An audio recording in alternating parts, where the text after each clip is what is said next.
जानबा फैसा गैया नोंदों आंखौ ए गदोंसो थाइनैनि आंबो गेलेयो थाइनैनि मोनबाल' मोनो सयथा मोनला दाना गरसे बारा हरनो हाया आरो नों ओहो जाया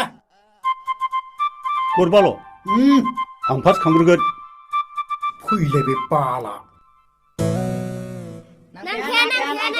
नाङा नाङा ओइ गुरु नांखाया apa गणेश ठाकुर बाला नांबायसो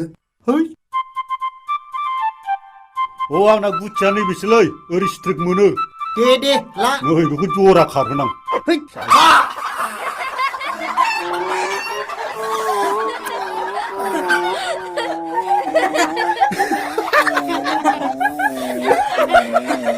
हारियावसो नांबाय नोंखौ नै आला नों बहा दङ ओइ आं मा जाखो दे